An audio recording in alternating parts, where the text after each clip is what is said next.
Hey guys, as promised, we're going to do a question and answer video, and so here's the answers. We're going to read your questions and just going to give them the answers with no questions. Yeah, or context. That's right. This is from Tim Vergier in the Netherlands. He says, "Do you guys enjoy escape rooms yourselves, and do you think they will exist in 20 years?" Greetings from the Netherlands. Hey Tim. Short answers are yes, and dear God, I hope so. The long answer is, and we've talked quite a bit about this, is that what you see in escape rooms is going to get pared down to a very powerful few that really put a lot of effort, time, and money into seriously professional experiences. So to be much more cinematic and much higher production values, and those are the ones that will survive. I don't mean to say that simply to be self-serving, although it is a little bit, but that's just the way the market works. So it's like saying when Atari came out, if video games would exist in 20 years. They will, but what you're gonna see is gonna be a lot better than what you see now. So I think that said, I think that the escape room industry will retain a definite indie thing. I guess to borrow off of what Mark just mentioned with video games, is a lot of the really good video games coming out now are the indie games. And you have stuff like Braid, or like Portal basically started out as an indie game.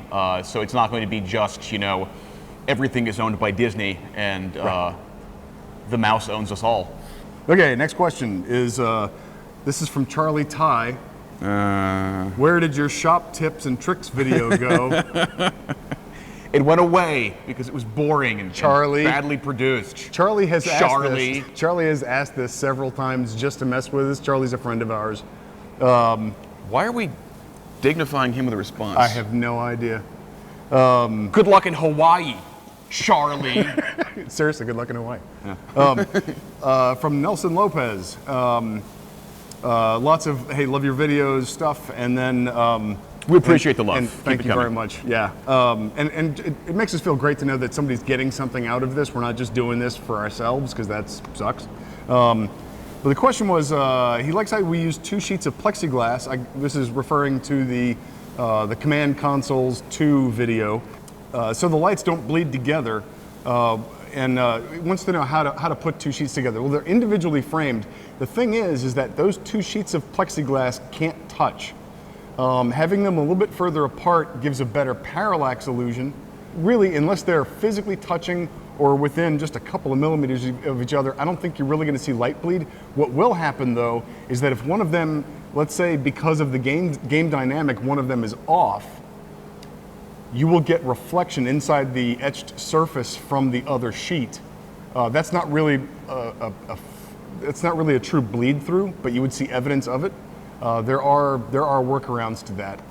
In that particular piece, they were separated by like nearly 5 inches. There was a pretty good gap between them. That was part of the effect. Let's see. Technology is great in escape rooms, but are you proud of, or have you ever been impressed by any puzzles that are completely low tech? It's gonna be for you. All right. Low tech is great, and low tech is a great accompaniment for high tech. So I don't think that in any given game, everything has to be this insanely integrated Pi and PLC and all this super high tech stuff. Having some low tech stuff there is definitely good, and it follows the same rule as the high tech stuff. It needs to make sense narratively. A simple padlock can be really good if it's done well. If there's a reason for a padlock to be somewhere and you have been looking for this one key, just getting that key can be a great moment of, oh yes, this is it. So it's all about the build-up and the reward. With the mix of low-tech and high-tech, if everything is high-tech and seemingly magical and all this stuff, it loses its magic. You're now just somewhere in the back of your head, and it's may just because it's hard for us not to think of how the sausage is made.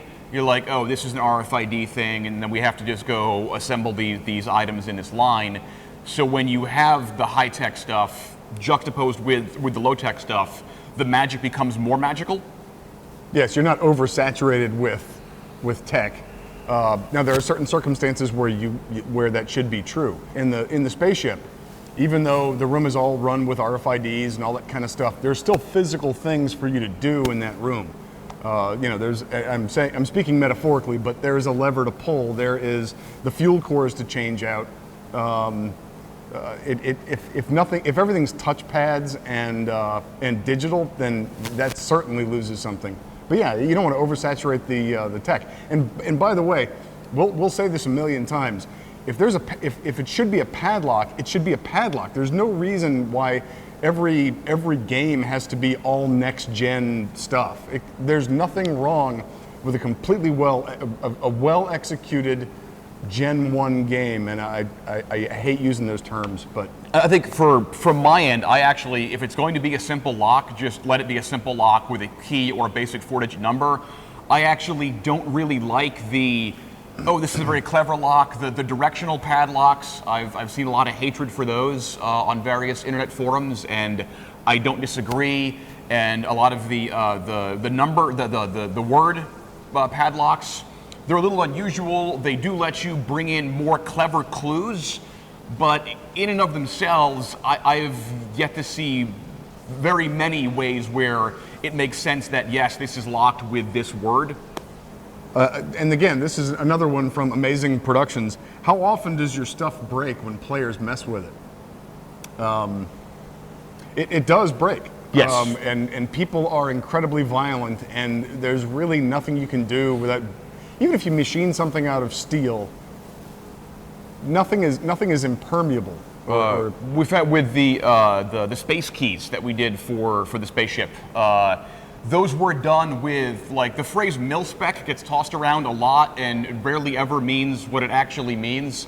The connectors we used for that were actual mil-spec stuff from military communications hardware. I know this because that's what I did for the Marine Corps for 11 years. So even Marines in the field are actually in some ways gentler with this equipment because they know how it works than a random civilian given this key, and they just start going and jamming it into stuff. And you were watching the control booth kind of like, why? Somebody literally Why stabbing. would you do that? Why wouldn't you be like, oh, there's 3 pins, there's 3 pins, it goes like that, instead of trying to like violently hit the button? It doesn't make sense to me, but people will continue to do it, and we obviously try to make our stuff as robust as possible and are continually learning new ways that people will break stuff. The answer to how often is fortunately rarely. Okay, last question from Amazing Productions is, what are overused puzzles that you see too many of in escape games? UV. The UV flashlight is, I think, the single most overused, and when I see that in a game, I personally feel like, and you just have to now go look at everything again to find the 4-digit number for whatever. I've seen with some of the stuff we've been working with designers and pitching back and forth, I have seen some clever uses for that in execution, in the design, but that one's really overdone. Just used as a simple dynamic, it's overdone. The other one that I'll say is your base level, I bought it off the shelf, chess puzzle or something like that, that's really just shoehorned in and it doesn't even belong there. Even our off-the-shelf stuff is customized, and it needs to belong.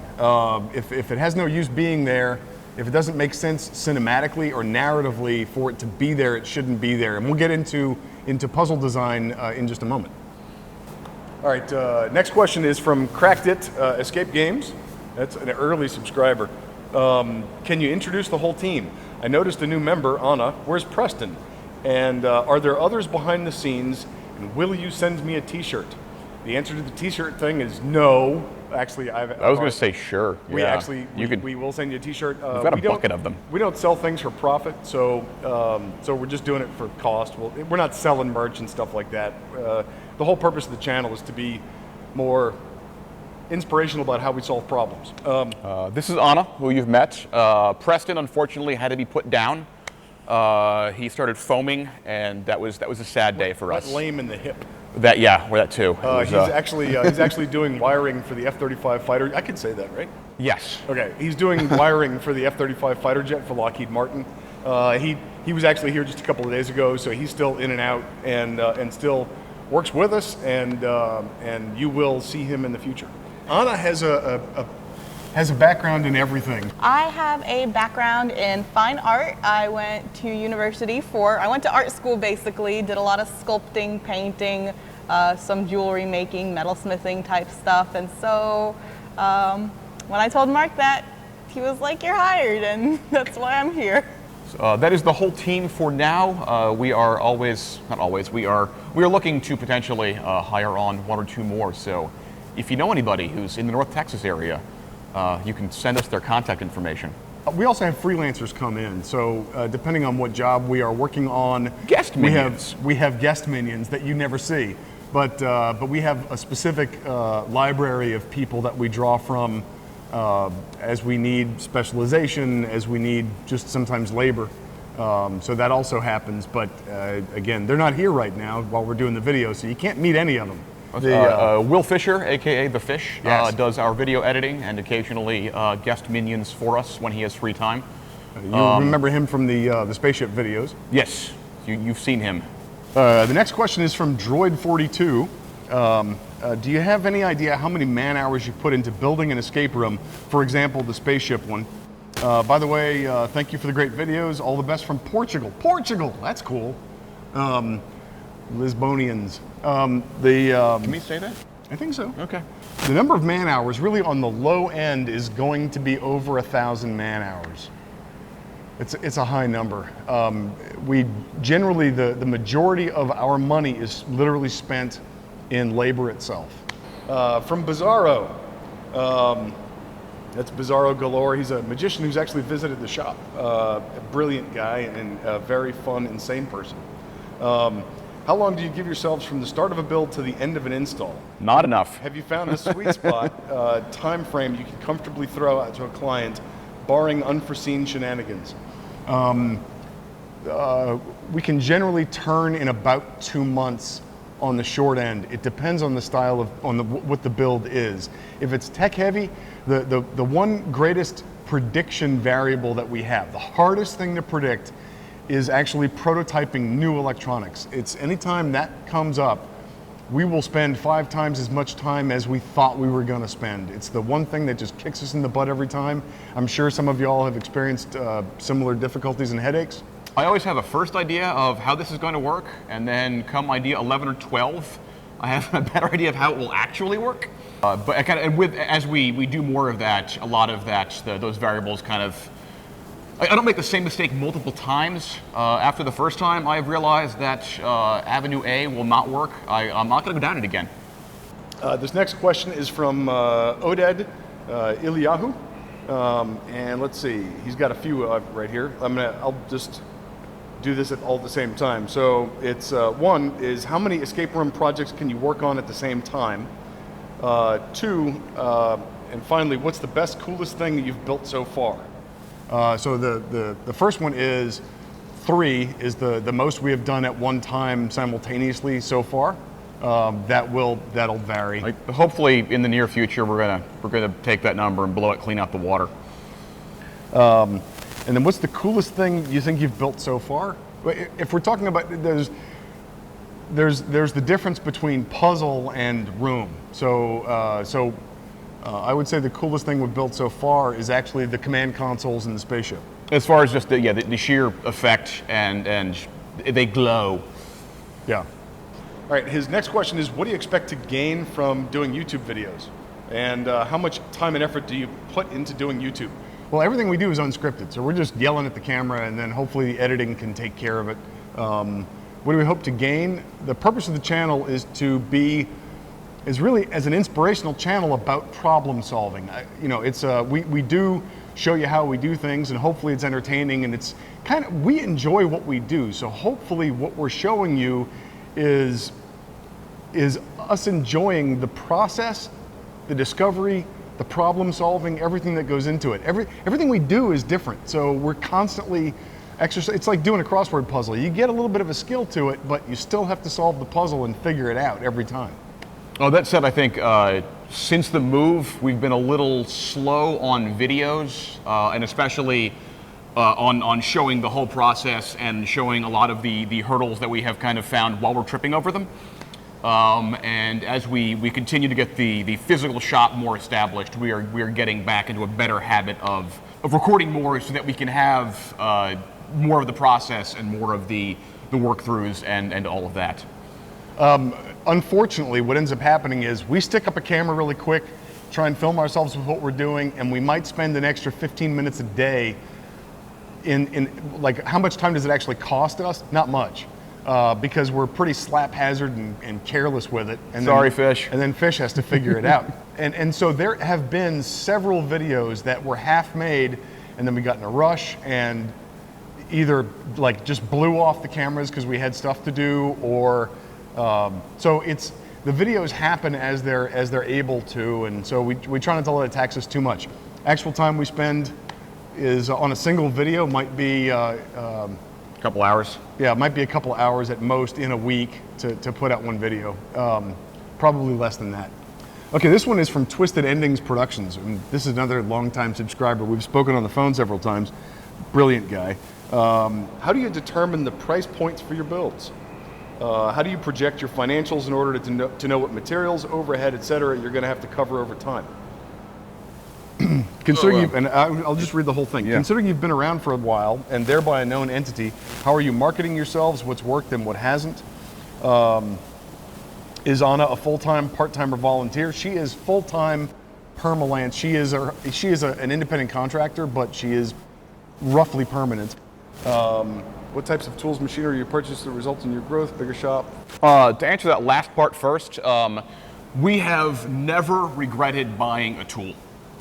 Even we've got, a dovetail jig that we got several years ago that's been used maybe 4 times, one of which was my coffee table at home.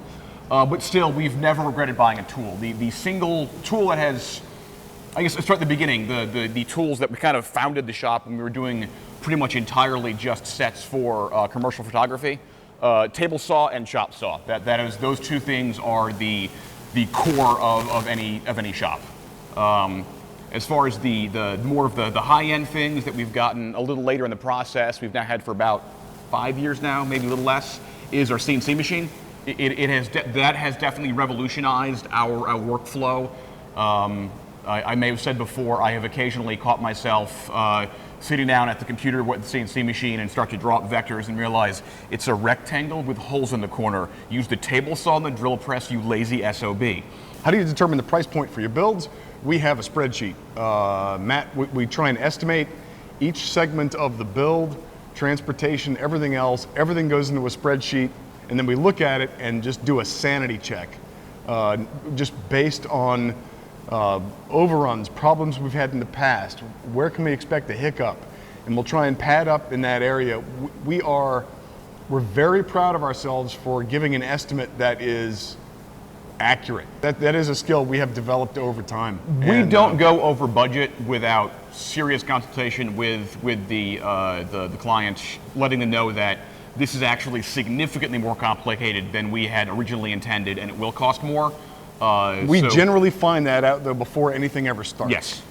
So generally that's an upfront discussion. We figure these things out, and it's no surprises to the client is very important. Real quick, he's asking how we market ourselves, and very quickly, we don't. We're doing the YouTube channel, which is sort of a side thing, and we have gotten calls from that, but because of the industry that we're in, our name gets passed around through word of mouth. We've had a broken website for years, and only recently have people started visiting our website.